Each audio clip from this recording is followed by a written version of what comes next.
You're out of school at 12? Before I was 12. What did you go and do? Started working. I can't remember nothing but work. I've never known anything else apart from, not business, earning money. What's that like being in the travelling community? You are born with an entrepreneurial wit and a set of skills what just come natural. How did you become a multi-millionaire under the age of 30? Buying and selling vans, travellers parties. I've got 2 mobile home parks. I buy and sell watches. Once again, running concurrent with everything that I was doing. Did your old man ever help you out financially? My dad hasn't given me so much as a pound, but what he has given me is 25, 30 years, maybe even more worth of knowledge. What money can't buy. Small-minded people wouldn't see that, because the people that say that are the likes of the people that even if they got gifted that, they couldn't do nothing with it. Give me like sort of next 6-12 months. What are you looking to do? I have a small plan in place, and my plan is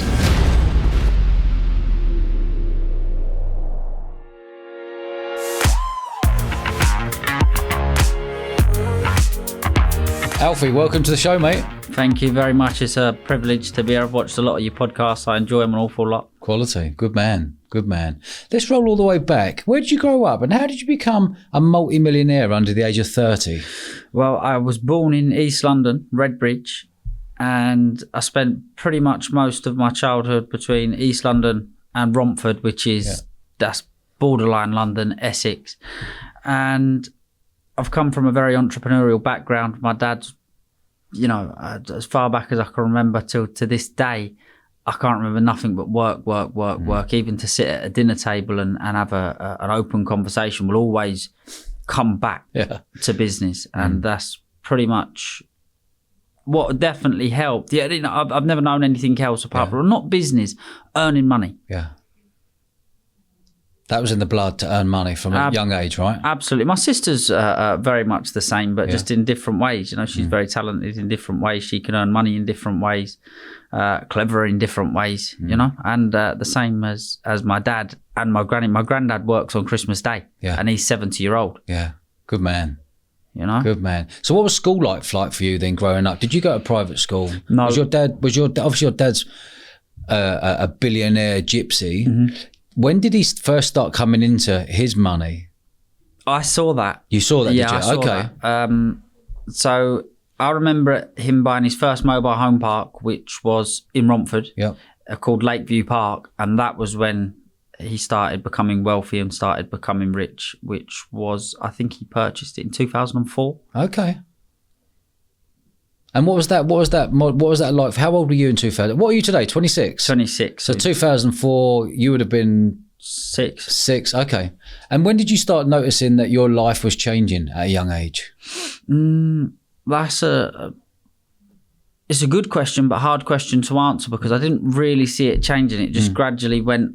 But the thing is, it didn't really change. And the reason it didn't really change, because my dad was working from 6 o'clock in the morning till 12 o'clock at night anyway. Nothing's changed in that aspect. But were you getting nicer holidays, nicer things, nicer houses?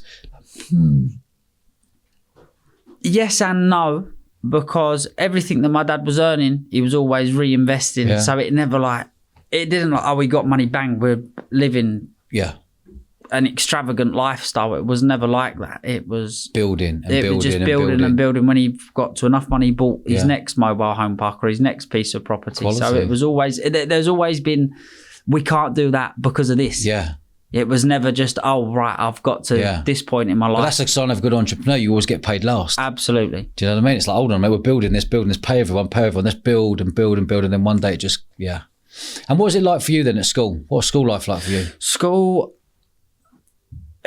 I've never been labelled with anything, with any learning difficulties or anything like that, but I struggled to learn in school. I used to enjoy history, and my dad was always on my case about maths. He always told me you can't be a good businessman or a good entrepreneur without being good at maths. So my dad used to teach me a lot of maths his own self, and I used to try it. Out of all I couldn't read or write when I come out of school, and it wasn't because I didn't want to listen. It was because I have to be taught in a certain way. Now, I don't separate myself from anybody else, but I need to really be taught. And if I don't click with something or I don't understand something, I will go, yeah.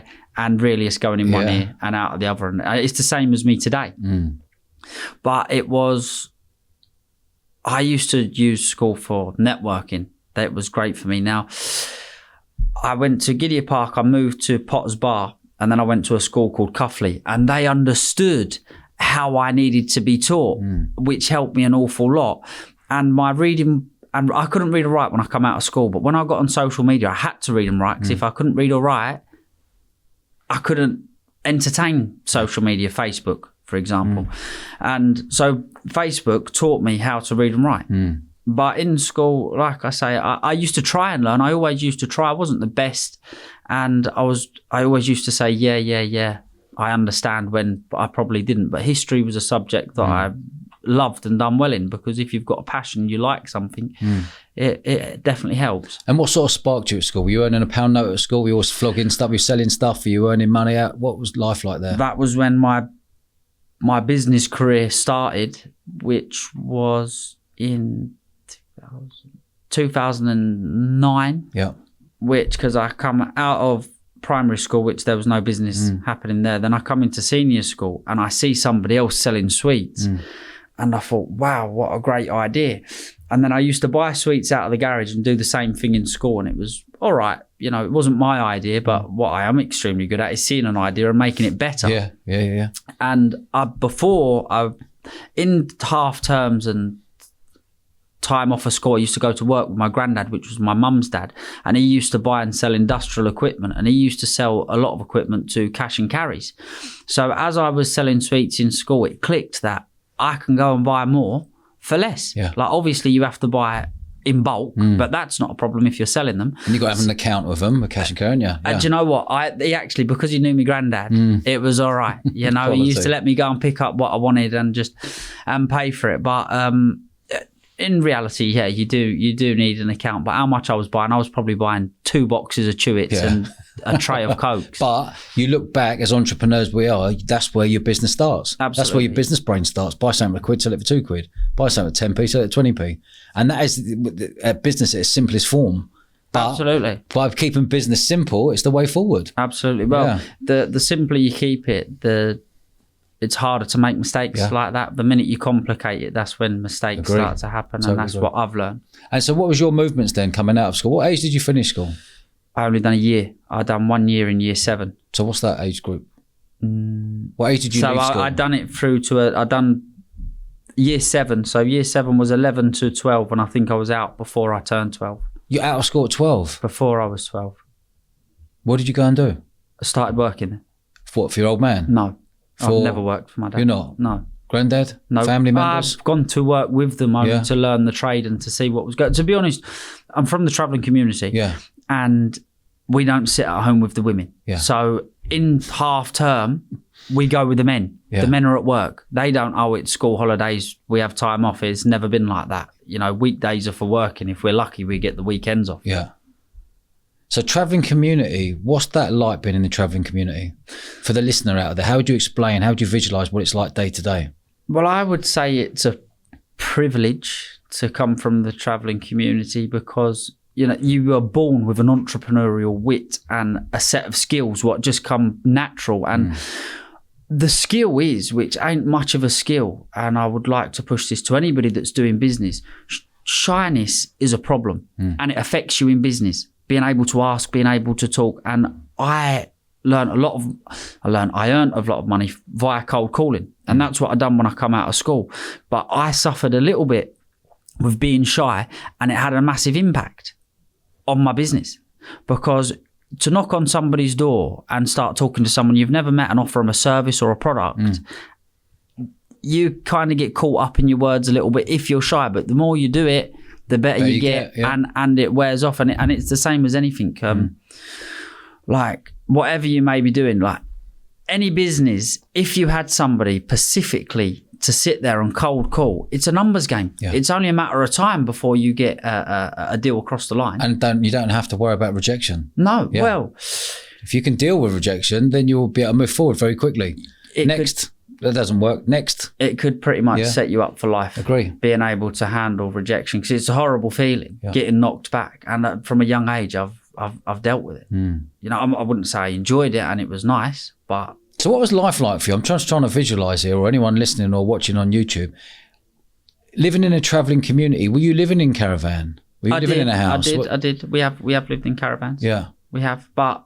And what were you doing? Were you moving around how does it work? Were you just moving around the country? You do move around the country. You go from place to place, but that was when I was very young. See, when my dad bought his first mobile home park, that's when it stopped. Okay. And the reason that living in a caravan is so great is because it's so cost effective. Yeah.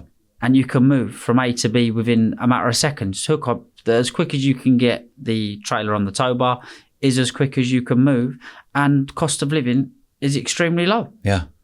You know, it's not ideal. Some people are looking like, you know, most people go to a holiday on a caravan and love it.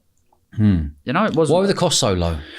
Because obviously you've got no water, sometimes you'd have to pay a little bit of electric or a little bit of ground rent, but it's nowhere near of what it would cost if you was living in bricks and mortar. Yeah. Council tax, stamp duty. Yeah. For buying a property, you know, there's. And what are the rules with the travelling community? Because, like, you know, when you go into parks and they got these big sort of stones in the way to stop the travelling community coming in. If you saw an opportunity to go and park up somewhere, would you park up and go, right, we're here for a month or 3 weeks? How does it work? Well, I was very young when we used to do it, but it's pretty much like that. It's a grey area, you could say. You know, there's places we are allowed to be, some places we are not allowed to be. Now, the setup of it's all pretty much changed because there's laws and legislations which you can be kicked off pretty much straight away now, but some places you can't. But back then it was difficult once they pulled on. Yeah. It could be a 2 or 3 weeks process. Now, if it was your land, like I'll speak openly and honestly, it would be a nightmare. Yeah. You wouldn't want it. Yeah. You know, or if you had a business or an industry, listen, there's good and bad in all people, the same as races and religions. It's not a good race or it's not a good religion. A good person makes a good religion. A good religion doesn't make a good person. So how long would you stay on a site for before you would have to get kicked off? And what would make the travelling community say, right, enough's enough, we've been here long enough, we've got to get out of here now? Pretty much, this is how it used to be for me. Now, I don't know if it's the same anymore, but the reason that we would move is, so let's say there would be 10 or 20 caravans with 10 or 20 different men. Yeah. We would all go cold calling around the houses. Now, if the work's good, we would stay. Okay. If the work wasn't good, we would move on to the next area and try somewhere fresh. Oh, okay. So you'd plot up to go and run your businesses from there. Yes, absolutely. And what sort of business would you be cold calling, knocking on people's doors? Back then it was tarmac. Yeah. But tarmac's it's not the best job to be cold calling for now. Yeah. But it would be tarmac, roofing, anything that they can possibly do. Anything that I know. I've got uncles that still go cold calling today and they will offer any service. They go and buy Land Rovers to resell them, go and buy vans, vehicles.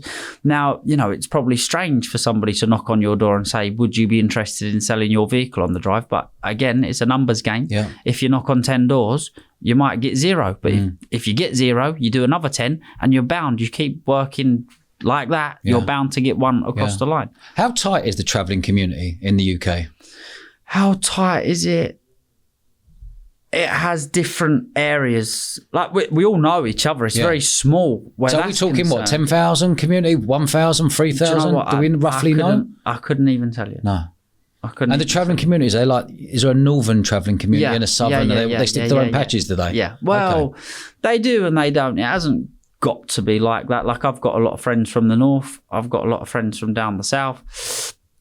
And I go up the north, they come down. I know a lot of travellers that have moved from the north to the south, and I know a lot of travellers that move from the south to the north.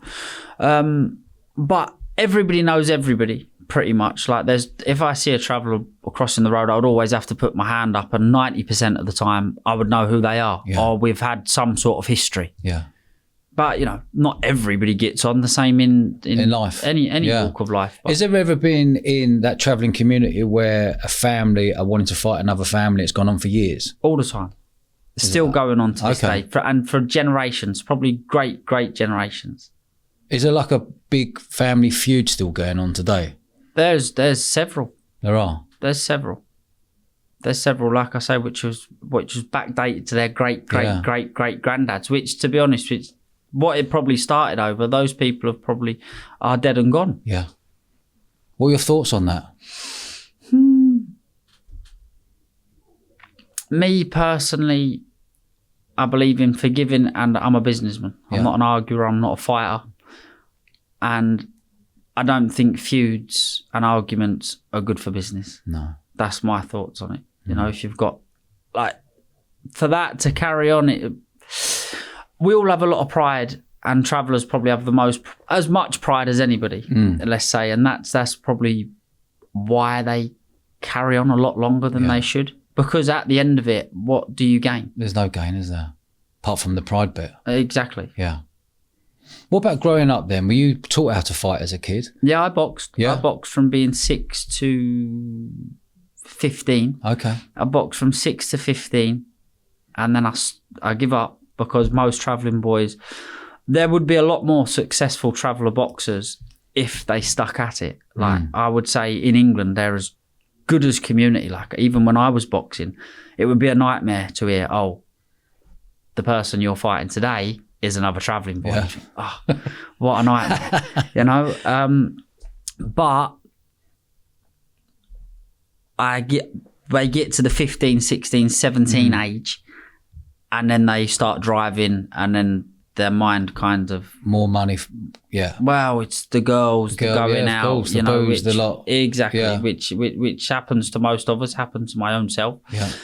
And then I come back, and I had 2 fights as a professional when I was 19. Yeah. No, I had one when I was 19 and one when I was 23. And then I haven't boxed since. And when I'm doing it, I believe I'm going to be a world champion. If you don't, it's pointless doing. You've got to believe in yourself. What weight were you cut? What? Super featherweight. Super featherweight, okay. Yeah. What's that in stone? 9'6". Okay. 9.5 stone. Yeah. Okay. 9'6", 59 kilo. Yeah. You a good boxer? Well, I never got beat as a pro. So, like I say, I back myself. 2 and 2. 2 and 2. When I look at all these Mexicans and these, then you question yourself whether they're another level, right? Not. Exactly. Those Mexicans. What about? Do you know Tyson Fury? You know the Fury family. You do. What are they like as a family? Well, I've met him several times. Once was in America. And obviously I know a lot from him from what I see. I feel like I've known him my whole life from how much I see of him on social media and stuff. And I think he's done great for himself. I think he's done, the turnaround, what he done was phenomenal. Unbelievable. Nobody's done that from any community. And, you know, how open he is about his life helps a lot of people get through dark times. I believe, like, I've spoke to a lot of people and they've looked and said, like, Tyson was my inspiration. And I well understand it, because nobody thought he was coming back from where he was. What was he, like 10 stone overweight? Listen, I don't know what unbelievable amount of weight he lost to come back. It was visible to see. And, you know, I watched his documentary on Netflix. I've gone out and watched several of his, like, the support that he gets from the travelling community is absolutely phenomenal. Like in Las Vegas, to see that, when you say there's definitely more than 10,000 travellers in the UK, when I think about it like this, because there would have been 10,000 travellers in Vegas at one time to go and watch Tyson fight. Yeah. And what a name, the Gypsy King. The Gypsy King. He certainly is. Amazing. I want to roll back a little bit further here. You said about the age of 12 you finished school. What were your movements? You said you were out in the Gypsy community, the travelling community. You were out with the men. What were you doing up until sort of when you were earning proper money? What do you mean? Sorry. Like you said, you at the age of 12 you finished school. How long were you on the road for? Not on the road, but out with the men working? Well, that was pretty much during my school life. Yeah. Like while I was going to school, like half term, 6 weeks holidays, then I would go to work with either my granddad, my dad, or whoever that I could go to work with, possibly older relatives. Like during the time off we had at school, when I come out of school, I was straight working by myself. I didn't have, that was my dummy run, going to work with them. And it was pretty straightforward and simple for me, because I knew exactly what I needed to do. I had everything set up, because obviously where I've been to work with my granddad, seen what he does, you know, it's my granddad. He's got to tell me where his supplier is. You know, there's people out there that I could ring up now. We have a lot of good friends and contacts, which throughout our life, networking is the key. Is absolutely. It can help you an awful lot. And so what happened was, I come out of school, I went and bought a van off of another travelling relative, had it signed right up, the Best Suppliers it was called. I've still got business cards for it now, obviously, to because, you know, memories. And loaded the van up with floor mats, high visibility vests, blue paper towels, toilet roll, because what me and my dad come up with. We want something that people, because I was young, there's two sides to that. Some people would be like, get out, you know, where have you stolen that from? Yeah. You know, or did you get that vibe from people? Absolutely, yeah. So people knew you were a traveling community. Did you feel instantly they're thinking that you've stolen it from somebody? It was just my age more than anything. Okay. I don't think, because, you know, I don't have a deep traveller's accent or anything that would give away. There's no real telltale signs on me that would make me a traveller. Maybe there's a couple of words that I say that would resemble what a traveller says. But apart from that, no. But it was just my age more than anything. And obviously I couldn't drive. So I had a driver. So I had overheads, which was £40 a day at the time for a driver. And it was £20 a day for diesel. And whatever I ate, which if we done all right, we'd eat good. If we didn't do all right, then we probably wouldn't eat at all. And it was hard for me with them overheads, because if I had 2 or 3 bad days, which happened, I was behind. Yeah. And the following day, so if I had 2 bad days and on the 3rd day I'd done all right, you'd think, oh, I'm actually doing too good. And then the demons would start creeping in, and you'd think to yourself, well, actually I'm not, because I'm behind for 2 days. Just broken even, you know? Or I'm behind, Yeah. How many years were you doing this for? Up until I was 16. Okay. And what was the next movement after that?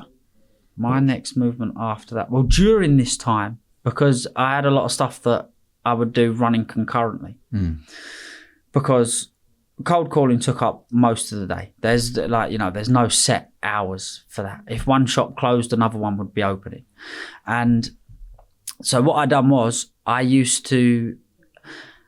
dad sat me down and said, right, what I would do if I was you, to save losing any money on your van, advertise that and try and sell it, either earn a profit or break even, and then buy another one. Yep. Keep changing it. So what I done was, I said, I can't do that because I need a van to go to work with. So I bought another van, put them both up for sale. If I sold 2, great, I'd be able to find another one. If I didn't, then I had another van sat there. But they would always sell vans. Everybody always needs a van. And following from that, I used to go to the auction once a week instead of cold calling that day. And I used to see what vans I could buy, and I would do it another day. So instead of going cold calling 5 days a week, I was going cold calling 3 days a week, going to the auction a day a week, cleaning the vans, getting them up together, putting them Auto Trader, and then going back cold calling. And then eventually I got busy doing what I was doing, and then the cold calling, because stepping stone, really, isn't it? Well, first of all, learn your trade, and then it wasn't so much learning the trade. It learnt me how to deal with people. Yeah. Which if I could teach my son anything, it wouldn't be I'd teach him a set of skills. It would be that, to be able to sit and to be able to talk to other people. But if you can sell and you can promote, they're 2 wonderful gifts to have straight away in business.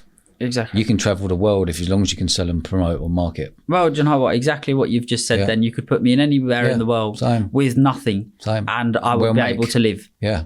You know, I don't know if I'd be able to make myself a superstar, but I would definitely be able to live, and I'd be able to provide for whoever I was with. Yeah. Good skill to have. Yeah, absolutely. Very good. So what was the movements after that then? How did the business grow? How did you get to where you are today? So I was buying and selling vans, like I say, running concurrent with going out cold calling. Yeah. And some weeks I'd go to the auction, I wouldn't buy a van. Or some weeks I wouldn't go to the auction because the van that I bought the week before hadn't sold. You know, it wasn't every single week, But and what did I do after? Oh, and then I started promoting travellers parties. Once again, running concurrent with everything that I was doing. Never needed to stop. I only needed to promote it via social media. Yeah.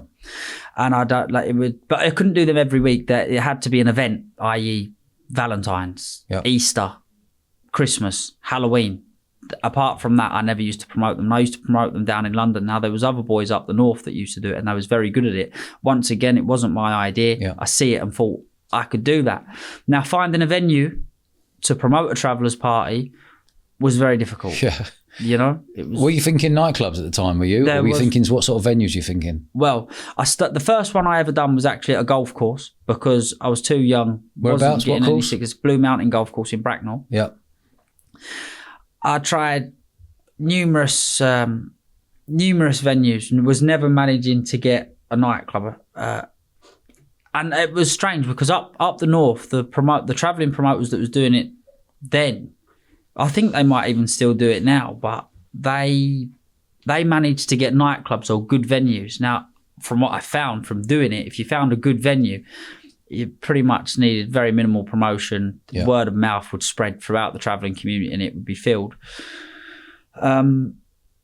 But, you know, to be honest, it was always hard work.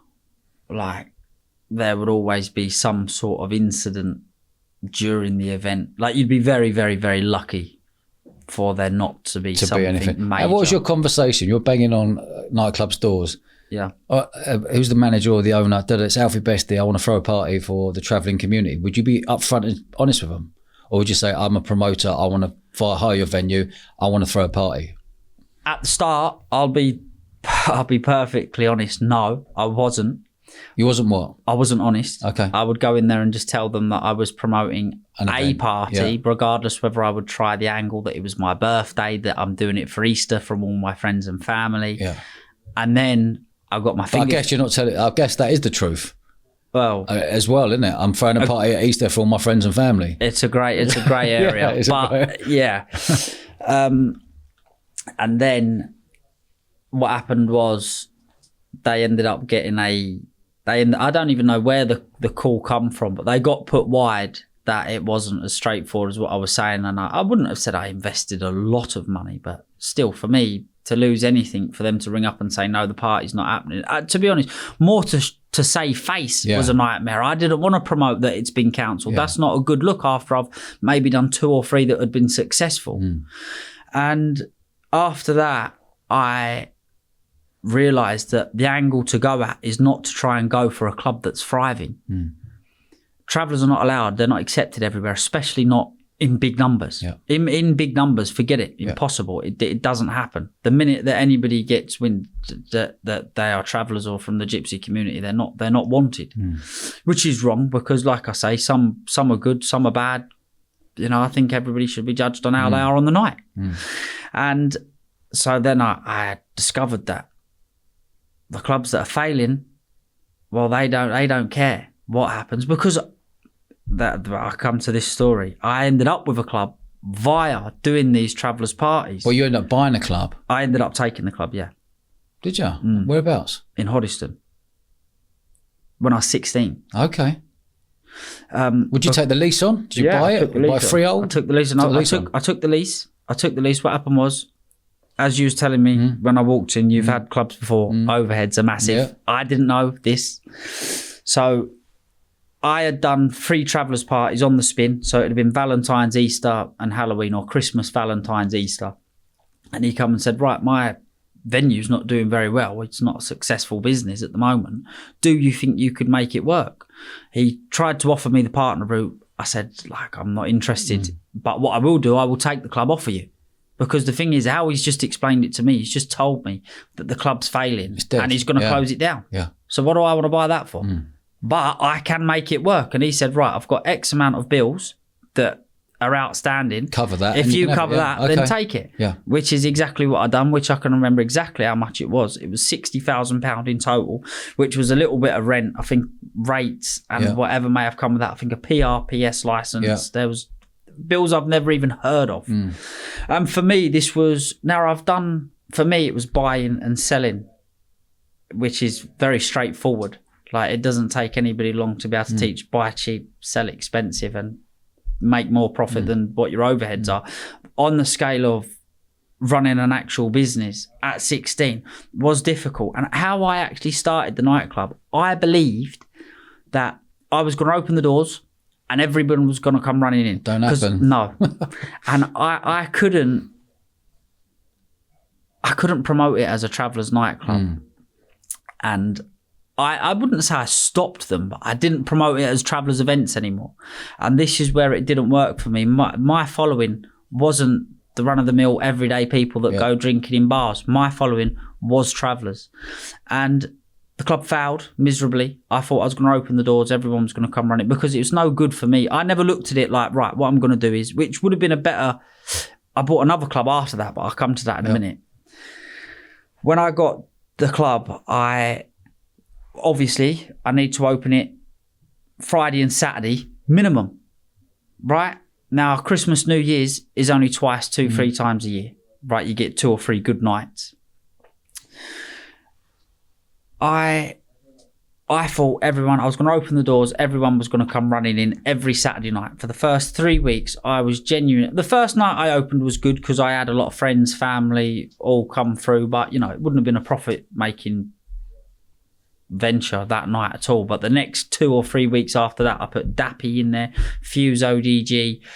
And because I was trying to look at clubs up the West End, clubs which Loughton was a hot spot at the time. I was looking at Club 195 thinking, what are they doing? What's making them work? And they're putting these acts in there. And I was chucking 5, 6, which was pretty much all the money that I had.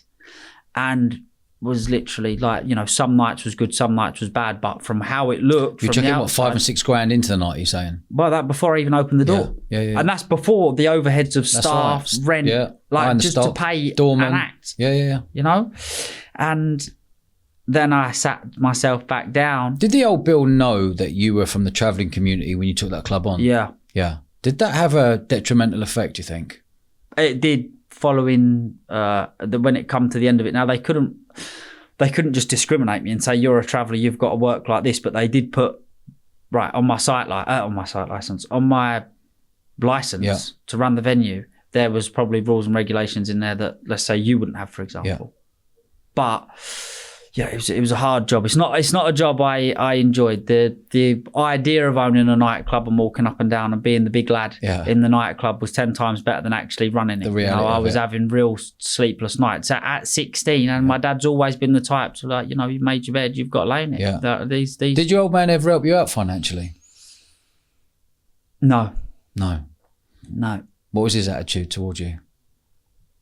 He believes that the best lessons are learned when they come at a cost of the pocket. Yeah. And he thinks that'd be better than any money he ever give me. He always goes by the saying of, you give somebody a fish they can eat for a night time, you give them a fishing rod eat for life. And somewhere to fish, they'll eat forever. Yeah. So, and then following from that, I come to the idea it was Halloween coming up, and I thought, right, let's try what I'm good at. Let's try doing a traveller's party. I've done a traveller's party and it was literally uncontrollable. I opened at 8 o'clock. The police come and closed me at 12. And I managed in this one night, I managed to get all the money back that I invested in the club and a small profit. Yeah. And that was when I put my hands up and went, right, this is no good for me to run this life. Because now I had to wait another 3 months worth of rent to before I can get a substantial amount of money again. Yeah. The rest is just on luck. What's it like throwing a party for the travelling community if you're not from the travelling community? If you looked in, how would you explain what that party would look like? You just wouldn't go. You just wouldn't walk in there, to be honest. I don't think it would be enjoyable. Yeah. But looking in, what sort of things would go on at travelling? Is it a free-for-all? When you say a free-for-all? A free-for-all, like everyone getting boozed up and just doing what they want, how they want, when they want. Is that how you'd explain it? Or is there more respect there? Is there a lot of respect with the travelling community? Or does the travelling community get split? Someone gets larruped and there's a bit of a kick-off somewhere? What happens is in the same as any community or any nightclub or any nightlife venue is that they go in there, everybody's all sweet. Now, there's feuds going on before they walked into the club. Okay. That's where the problem would start. Or possibly would start. And add a little bit of alcohol into the mix. And not a little bit, they're the biggest drinkers that you've ever seen. If you could control travellers and be able to put them all in a venue all together, the venue would earn more than any club, I would possibly say. And we're not talking about buying bottles on tables and marking them up what you can buy at the shop for £50, for £1,000. We're talking about selling bottles of beer on pure volume. Yeah. You would probably do as good as any venue. Now, to say it would do better is a big statement, but it would be up there. But the problem is it just can't be controlled. Nobody's been able to do it. Nobody. No one's been able to control the travelling community in the club world. Listen, travellers and alcohol, you have a small group of them, I think you'll be okay, that have known each other their whole life. You start pulling people in from different areas, different places, different upbringings, it can go awfully wrong. Yeah. If they have a disagreement. And listen, I've had some nights that have all run smoothly. But then I thought that it's run smoothly. There's two boys from that place having a fight the next morning. Yeah. You know? Yeah. Which is, you know, it's very different, and I understand it is for what it is. Now, for somebody looking in, you wouldn't want to go near it and you'd want to avoid it. Like if you owned a nightclub, you wouldn't want to put a travellers party in there. You'd tarnish the whole reputation of the venue. Yeah. What was that conversation like when you're chatting to security, knowing that there's a travellers party coming? Because the security would be on high alert as well. Well, to be honest, I had a good security team, but I had another nightclub which I had done the same thing again. It was called, I forgot what it was called now. But again, my dad was doing a deal with somebody, and he said, "Oh, I've got 2 nightclubs for sale." And my dad said, like, "Where are they at? What are they up to?" He's like, "Dead. Like, I can't do nothing with them." Because again, like everybody thinks that you're going to buy a nightclub, open the doors, same as what I thought. That's and I can understand why they think that the lifestyle or the vision of the lifestyle outweighs what actually goes on behind the scenes. And I think it wasn't called Lux, it was Hush. It was called. Okay. Where was that? Where was in Hush? Romford. Okay. Have you been to Romford? Yeah. Right. Where the marketplace is, where like Liquid and Envy all used to be, there was a club. If I took you there, I'd be able to show you on the right-hand side, called Hush. And I told this fella this time exactly what I was doing. So we can't run this. It's a failing business. You've got 20 nightclubs up along there that people have probably chucked £100,000 at on decor. Yeah. You haven't done that. But what I can do is I can bring people in here to drink and have a good time. Valentine's, Christmas, New Year's, all these events. And we paid the rent up for, because he was just going to let it go. I said, no, we can, which I think then was about, I think it was like £20,000 or £30,000 for the quarter. Yeah. It wasn't the world of money, but still a chunk, an awful lot if you're just going to wipe your mouth of it and lose it. And again, run 4 good events, which I think was Halloween, Christmas, and Valentine's. So you got 2. So you got New Year's Eve on Christmas, and I do one just before Christmas, whether that may be New Year's Eve or New Year's Eve, Christmas Eve, New Year's Eve, Valentine's, and Halloween, because they all very, very, like a couple of months. So within the 6 months, you can get 4 good parties out, which you could go and take £50,000 or £60,000 a night, including the door money. And the door money is extortionate. What you would go and pay to go into a nightclub, probably most people don't even pay to go into a nightclub anymore. They just go off for drinks alone. I used to charge 20, 30, 40, 50 pounds just to walk through the door. I used to say, let me bring my security team.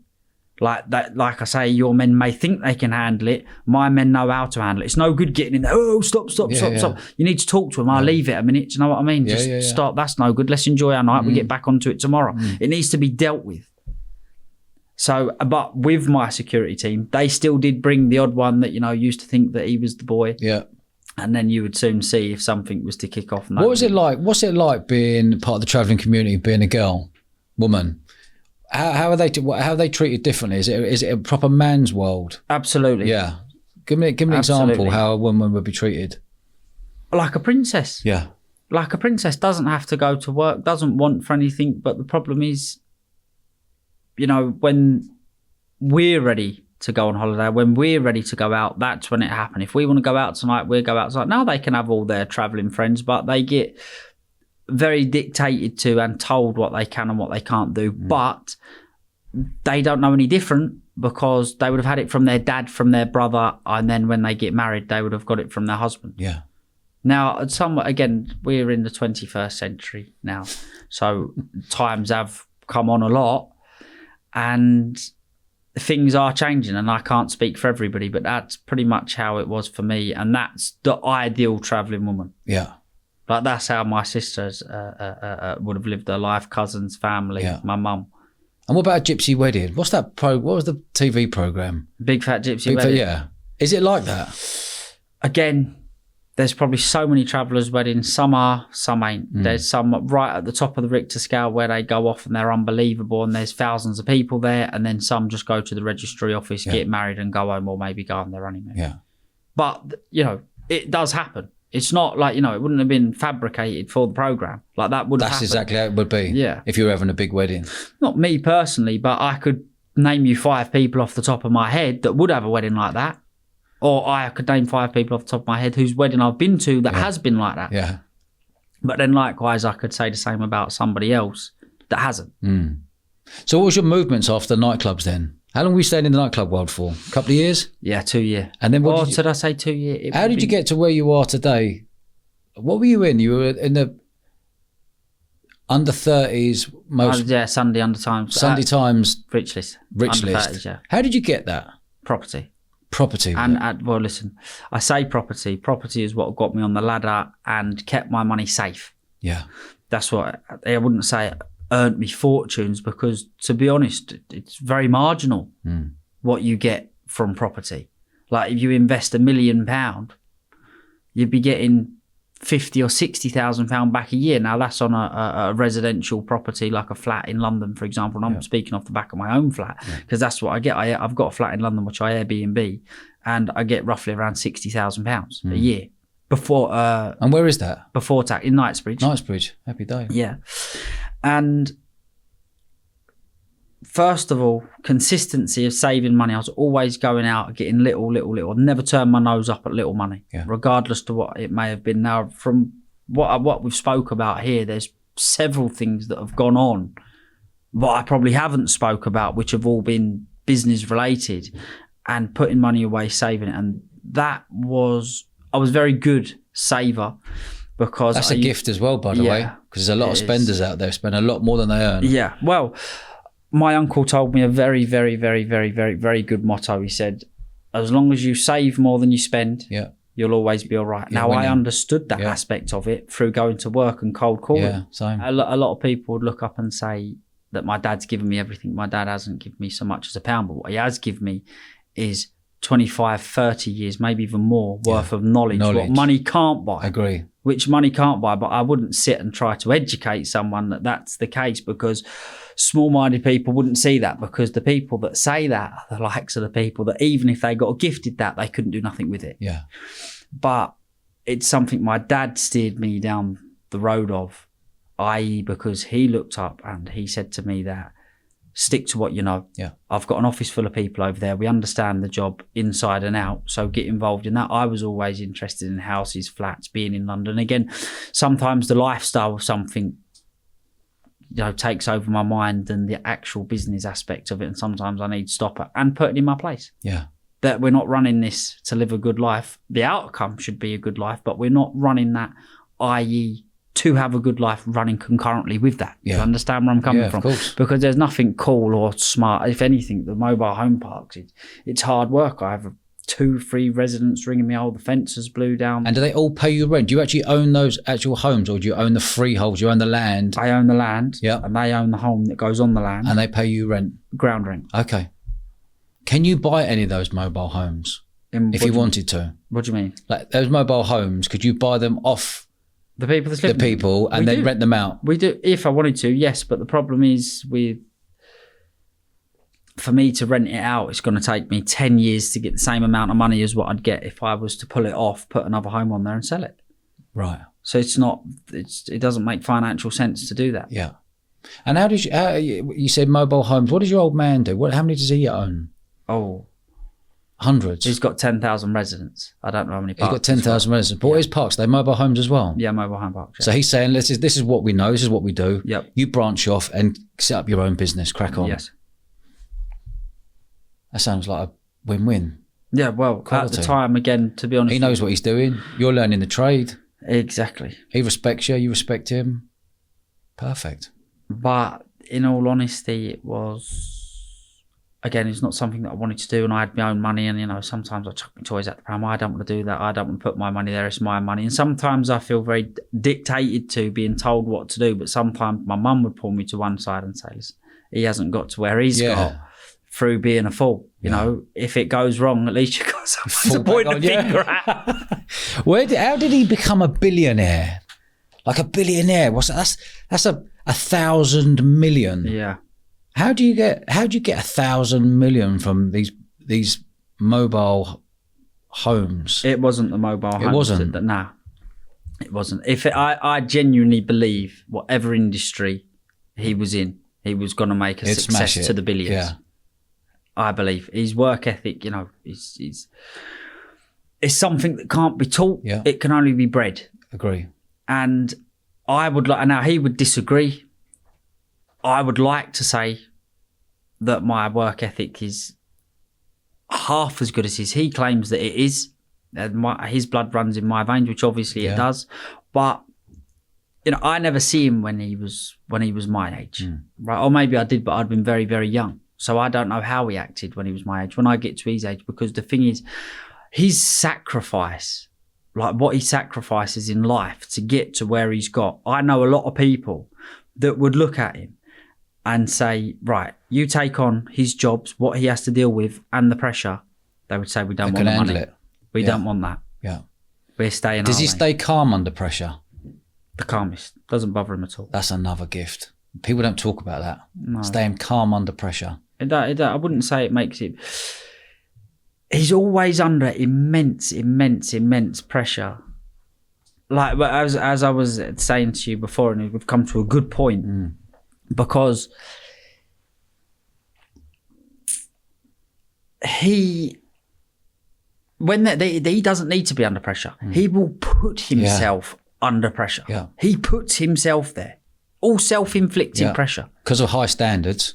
Yeah, because he and he's juggling a lot, and he's got a lot of staff, and he wants everyone to be happy. Absolutely. Yeah, I'd imagine so. Absolutely. Yeah. All the time when you walk into his office, there's always something going on that needs doing. There's never a month where it's like, oh, as a matter of fact, we've just completed on our last mobile home park last month. Yeah. We can have a quiet month this month. No, we're looking for the next one. Brilliant.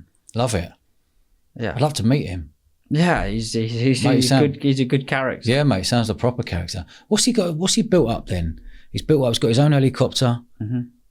What's it, Aston Martin helicopter? Yeah. Someone was saying the other day. Yeah, he had two Bugattis. He had an Aston Martin helicopter. He's got several properties in Barbados. He's got all for financial gain. Sugar Hill, Royal Westmoreland. What's that? In Barbados. No, it's quite near Sandy Lane. It's either on Sandy Lane or it's very close to Sandy Lane. So you've got Sandy Lane, you've got Sugar Hill, and you've got Royal Westmoreland on the west coast. Well, it shows you how much that he uses them for holidays. I've never been. You've not been?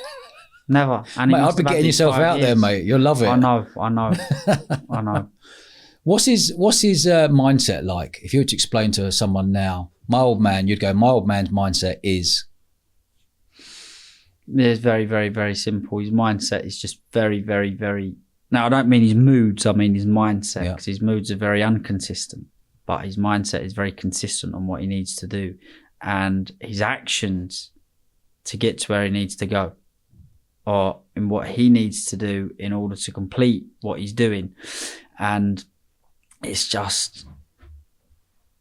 He will always look up and say perseverance. Yeah. And he always perseveres. Even if the odds are against him, he will keep going and going and going until he has made it right. And it's like I say, it's a mindset that can't be taught. Yeah, I agree. Isn't it amazing, really, how successful you guys have been? Like your old man, proper traveller. Where did he grow up? Moving around sites, and look where he is today. And look where you are as a family. He was born on the side of the road in Leicester. My granny and granddad never had a lot. But what they did have was a work ethic that, once again, cannot be taught. Yeah. Like my granny, she's a very small woman. She's 5 foot, 5'2", 5'3". She's close to 80-year-old. She only stopped working 2 years ago. Yeah, brilliant. And my granddad's still working now. He had a hip operation. He was working within a month. Yeah. You can't beat work ethic like that. No. Listen, if you keep working hard on whatever you're doing, good things are going to come. And also, my granddad told me, which is very, very, very true, the devil makes work for idle hands. When you're set about doing nothing, you'll find stuff to do. Yeah. But whether it be good is a different story. I.e., people end up in the pubs in the middle of the day. Yeah. People want to go drinking. Now, I don't look down upon that. That's fine. If you want to go and do that, that's up to you. But success is not going to come from there. That's right. The more risks you take, the luckier you get. Of course. Yeah. Big Once firm believer again, that. It's anything in business all comes back down to the numbers game and law of averages. Yeah. If you try 10 times and it doesn't work, you try the next 10. Eventually, it's going to work. Pop. Something's going to come of it. Agree. What are your movements today then? What are your day to day? You say you don't really enjoy the mobile parts because that's just something to earn money. You got your flats. Have you got your eye on to do something else, another business? I do. I have several businesses. What have you got? I buy and sell watches. Okay. I have an office in Hatton Garden, which I buy and sell watches.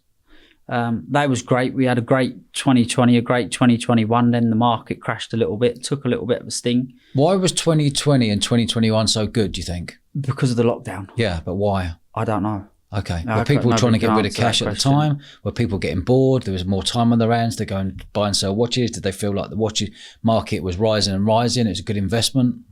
Well, before they started rising, nobody knew they was rising. Yeah. They just started coming up like in the middle of that period. I would have said, yeah, people see that they was shooting up, skyrocketing up, and everybody wanted to invest in them. But I genuinely can't answer that question. I think the lockdown, which slowed down the supply and just increased the demand tenfold. And because when the lockdown had finished or when we come out of the lockdown, everything pretty much come back to normal and was normal for about a year, they come down so hard. Yeah. So hard. What's the most expensive watch you've ever owned? Probably... The thing is, it went up to about £300,000, but then come back down to 150. Yeah. So what was it? It was not a stainless steel. It was a white gold frosted skeleton.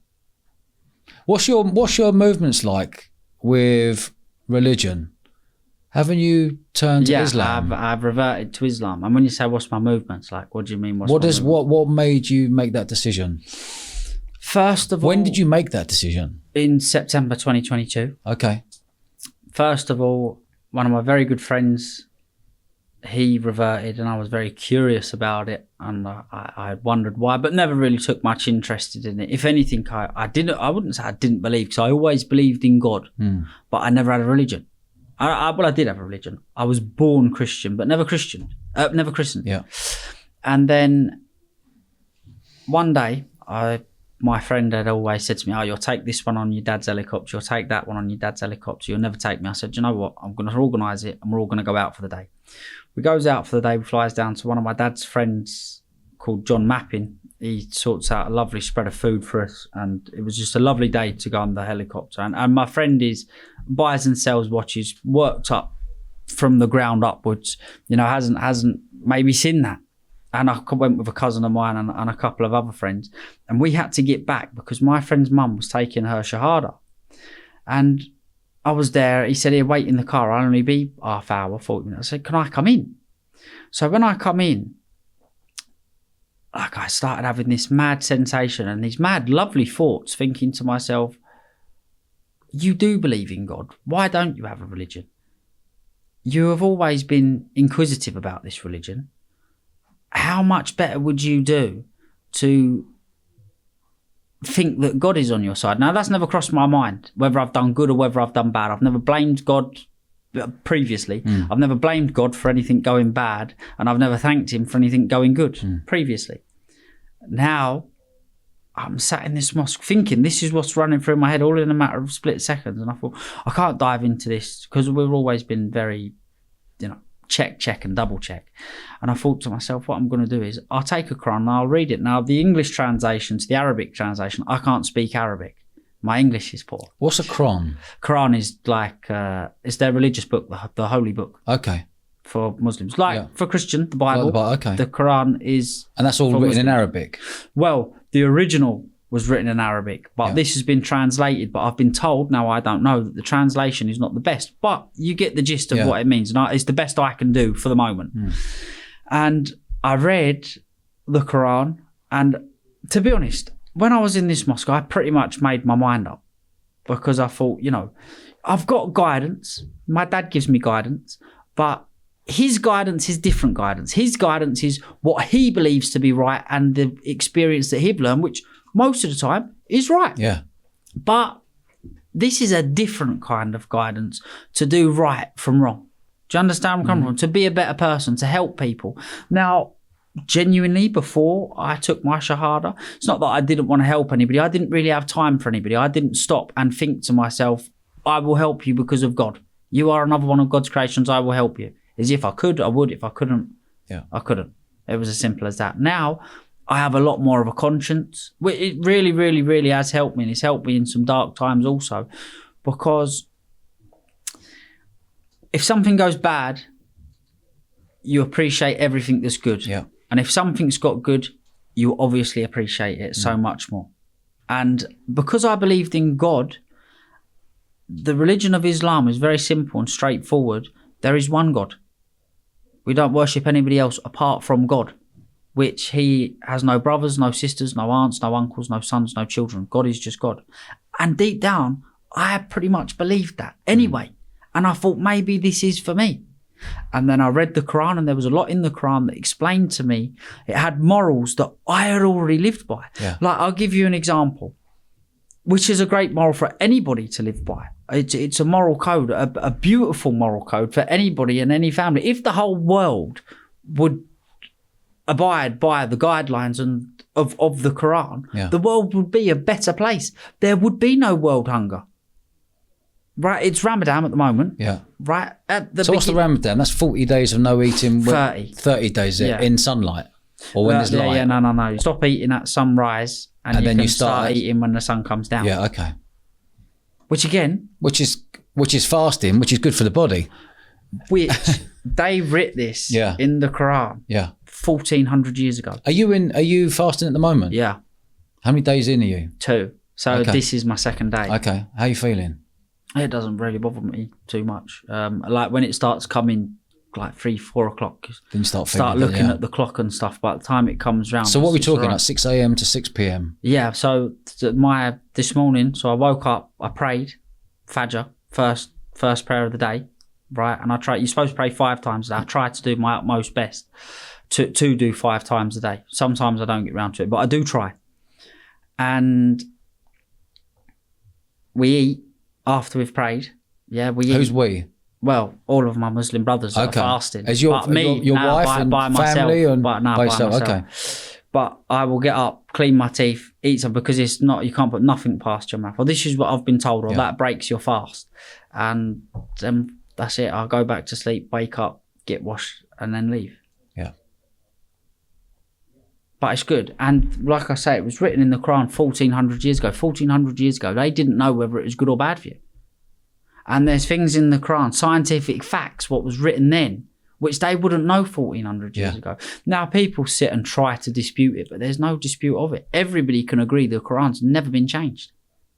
And, I'm not the type to sit here and push religion down people's throats. It's up to them. If God wants them to find it, he will direct them to it and find it. He doesn't need me to explain. But if people ask me what I think about it and why it's good, I would be able to explain. Like, well, I was just giving you an example. How would you explain in real simple terms, say 3 bullet points on why it's been good for you?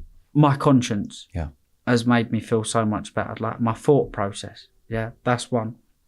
Secondly is consistency into that, which has helped me with a number of other things. Because to stop and to go and pray and then get back to what you're doing, it's like a sense of relief. Okay.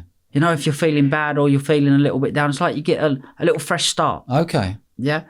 And thirdly is the community and the brothers around me to help me and steer me in the right direction when I'm doing something wrong. And you get a couple of different opinions coming from different areas of life, which is beautiful. Yeah.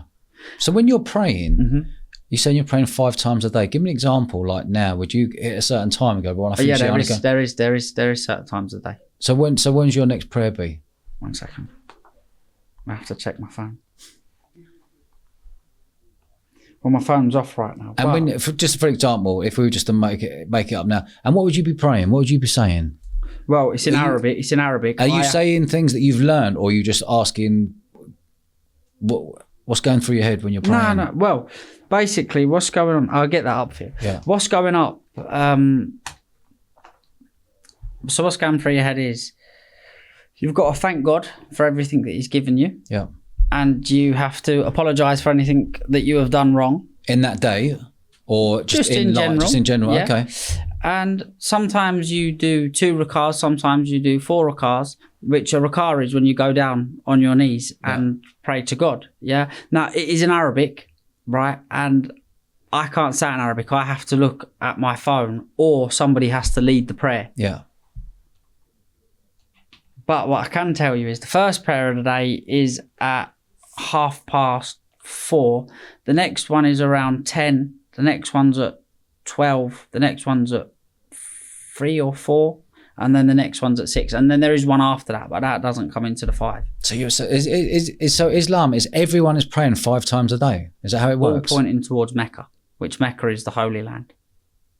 So we have to face a certain day. It's not straightforward, the praying. Like you'd think you get on your knees and you pray. It's not. First of all, you have to say a lot in Arabic, which is the prayer in Arabic, which I can't say. Yeah. I don't know. I could potentially, if I was to sit down for a second, I could potentially tell you what it meant in English. Yeah. And I can sing the call to prayer because I listen to it. So there's a call to prayer before the prayer. Yeah. You pray and you have to face Mecca, which is east. I think. Yeah. Well, it depends where you are, but Mecca, everybody prays facing the same direction. So here, if we're going up to 12 o'clock now, before you left, would you do a prayer somewhere? No. Or would you do it in your car? No, you can't do it in the car. First of all, outside's great, but outside's no good here now. Okay. And if I can go, again, if you miss one, you can make up for it on the next one. Yeah. If you're traveling, like God wants to make it easy for us, not hard. So if I missed one, which I have missed loads before, but if you're traveling, you only have to pray 2 rakahs, which makes it a lot quicker. Yeah.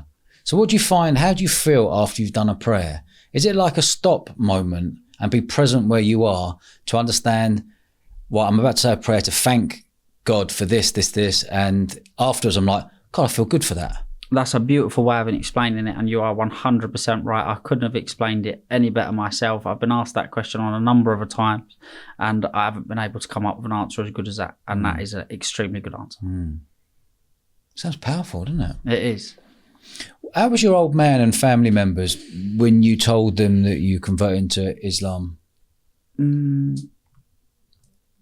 Curious. The what scares us the most is what we don't understand and what we don't know. Now, my dad's too busy to stop and pick up a Quran and see whether it's right or whether it's wrong. On this one occasion, he just had to trust me. And as time's gone on, they've seen, like, you know, we were sat on a podcast before, and somebody asked my dad, "Do you think it's made me a better person?"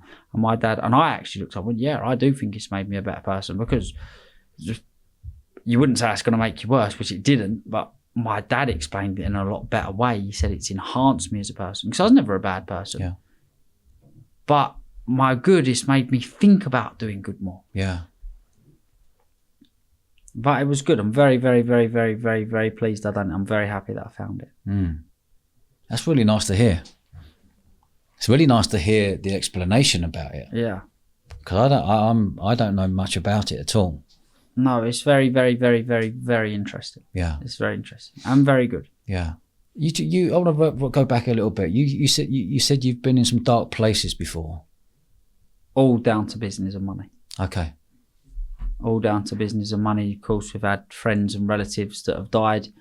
But much as it... How? Oh, well, in car accidents, old age, you know. Thankfully, you know, it's very minimal, but it's going to happen to all of us. And I know this sounds cold, but it's not cold.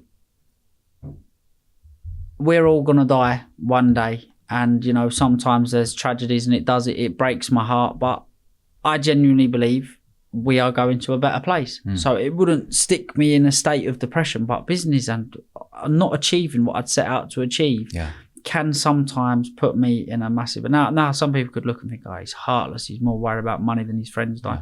It's because of what I believe. I believe that. I want to believe that they're in a better place. They wouldn't want me here getting upset. But business is different. It puts me in a different frame of mind. What's your relationship like with your dad? It's not. It's very professional. We've done a lot of trips. We both love boxing. Yeah. But the minute we're sat at a boxing fight, we always start talking. I wonder how much this event's cost to put on. So, Mate, that's the entrepreneur life, mate. It doesn't stop. So, yeah. How many people they got in here? Times 100 quid. How many people, How much they taking on the bar, mate? 2 or 3 drinks per person. Minus the outlay, mate. They got to be kind of 100 grand. And it's never the sum, like owning a festival. People go, he's got 30,000 people there, times 100 or 300 quid a ticket, plus the bar. They think of some crazy sums, but it's never like, the reality is never like what people think. No. Yeah. What about your mum? You haven't spoken about your mum. What's your relationship like with your mum? Oh, very, very, very, very, very, very good. She helps me in every which way she can all the time. Supports me with whatever I do. I wouldn't want to change her for the world. She stays out of the limelight, which is why she doesn't get spoken about, but which that doesn't mean to say she doesn't work extremely hard. I bet she holds it all together. Yeah, she does. The family. Yeah, she does. Yeah. Absolutely. Yeah. She is the backbone between the family. But you never get a really top entrepreneur without a good missus on his side. Never. It was a lot of what my dad has found success in was my mother's idea. Yeah. Was that right? What's your mum's name? Emily Jane. Emily Jane. Massive shout out to Emily. Yeah. Quality. How nice is that to hear from you as a son? It's the truth. I'd say it as it is. It's the truth. Who would win an argument out of your mum and your dad? My dad. We don't have a choice. We don't have a choice. Mate, I need to meet him. Yeah. I need to meet him. How old is he? 50. Is he? Yeah. Fair play. He's done extremely well, hasn't he? Yeah, he has.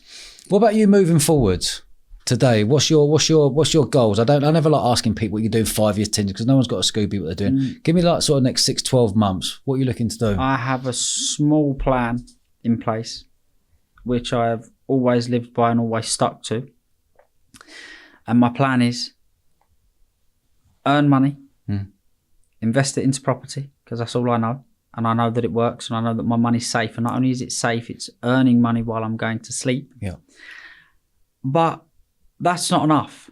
So I have to earn money to be able to invest it into property. Now, I'm always thinking of new ideas, and I actually think that England make it very difficult for an entrepreneur to do well. They always chuck up some sort of rule and regulation. And I've actually started a WhatsApp group which has done extremely well, which I thought about on a plane ride back from Florida, because I thought to myself, what was it that I was missing that would have really helped me along the way? And I thought, I wish I knew this one. I wish I knew that one. I wish I knew this one.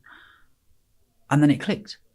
I thought a WhatsApp group with everybody that you'd need to start a business, or even if you've got a business, to work. Now, I obviously charge. There's a joining fee, and it's going to keep going up. The more the group is worth, the more the price is going to go up. Now, it started off at £50 and £2 a month. It's now up to £125 joining fee and £3 a month. And you can only fit a maximum of 1,000 people inside a WhatsApp group.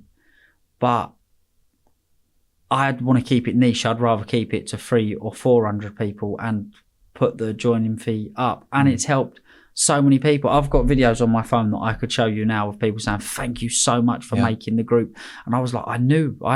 I would have wanted that. Yeah. I would have needed that. And I'm not blowing my own trumpet, but for me to put a group together would be a lot better than average Joe down the street putting one together, because I do have the connections. Yeah. And that's what I've been focusing on at the moment. It's also letting people know what the entrepreneur journey is. No one talks about the journey. No. You know, you've got your pre-launch mindset of you come up with an idea, but that lonely chapter no one talks about. That next 2-3 years where you're going to be broke, setting up a business, a brand, people, you know, whether you employ new members of staff, whether you can afford it or you can't afford it, that 2-3 years to break even when you're building a business. That's why 80% of businesses fail in the first 18 months. If you can get past that, then you get into that sort of boutique lifestyle business where you've got 3 members of staff, and then you build up to say between 3 and 12. That's the key. That's the lifestyle business. Do you know what I mean? And that's the bit that people don't speak about. And that, between 3 and 12, I find, is the perfect number. Anything over 12, you've got politics, you've got hierarchy, you've got people slagging each other off, relationships going on. So that lifestyle business, it's interesting, you know, there's 6 million businesses in the UK, and 75% of them are solopreneurs, one-man bands. No one talks about that. You just see on social media that you should be hitting £1 million in your first year and 2 million quid, and you say, it don't happen. No. These are the unicorn businesses that very, very, very rarely happen. The nuts and bolts of entrepreneurship is hard. No. I've never had a job in my life. I've just built businesses, built businesses. So I don't know any different about being employed. But what I do know is the journey. And if you can be aggressively patient in that journey and you've got a good idea, you've got a high chance of being successful. 200%. Yeah. But you have to have optimism. You have to be curious. You have to be aggressively patient. There's all these wonderful gifts that no one ever talks about. They just talk about create a brand, earn millions. Yeah, you'll be the next Zuckerberg. Yeah. You'll be the next Branson. Yeah. It don't happen. No. You know, I grew up, you know, the only entrepreneur in my life, apart from my family members, all had pubs around London and whatever, and everyone was wheeling, dealing, earning money in the 80s and 90s. And then we got into the nightclub game, the festival game. But the only entrepreneurs we ever looked up to was Del Boy. Yeah. Do you know what I mean? And then it was Richard Branson. Do you know what I mean? And in the 80s and 90s, there was no one to look up to. But in the last 5 years, entrepreneurship has gone from that everyone wants to be an entrepreneur, but they don't realise how hard it is. No, it's not only hard, it's the sacrifice you have to make. Absolutely. Not only sacrifice of the lifestyle you want to live. People around you, they don't just have an impact on you. I've very harshly realised it has a massive impact on everybody around you. And not everybody's cut out for it. Agree. You know, Agree. and I'm a big believer that people should be entrepreneurs. Yeah. I've got 3 businesses out there. Everyone I want to be an entrepreneur in the business. We call them entrepreneurs. Run it like yours. Go and make mistakes. Go and make big decisions. Go for it. You know, give them the freedom for that. It's a powerful thing. I've never ever heard of that. But I really like that. Yeah. What's it called? An entrepreneur. An entrepreneur. And what does that mean? So it's like an entrepreneur. Yeah. So like we're an entrepreneur. We run our own business. Employed. We take the risks. An entrepreneur, or my staff out there, will give the freedom to be like an entrepreneur, but they got no financial risk. So run it like your business. Make the decisions that you think are right. Give them the freedom to make mistakes. I love that. You know, and these are wonderful gifts that people don't talk about. No. You know, and have flexi hours and have flexi time and just be a good, not even a boss, just be a good bloke to people. Yeah. It's really simple. And I think what's happened over the years, Alfie, is people have made this entrepreneurship or building businesses too complicated. Yeah. That's only my opinion. Yeah, I agree. You know? Mate, I've really enjoyed this, Alfie. Me too. It's been a really nice chat. You're very level-headed for a 26-year-old. Oh, you have to be in this day and age. Agree. I've never been the man of the house, that's why. No. Have you got kids? No, family? No kids. No? Girlfriend, no kids. Perfect, mate. Mate, keep doing what you're doing, man. You're giving good lessons. Thank you very much. I will try. Yeah, you're a gentleman. Enjoyed it. You too. Good man. Cheers, Alfie. Thank you. Nice one, mate. Hi guys, I hope you enjoyed that as much as I did. Can you do us a favour and subscribe to the channel? It's totally free and it massively helps our show. Cheers guys.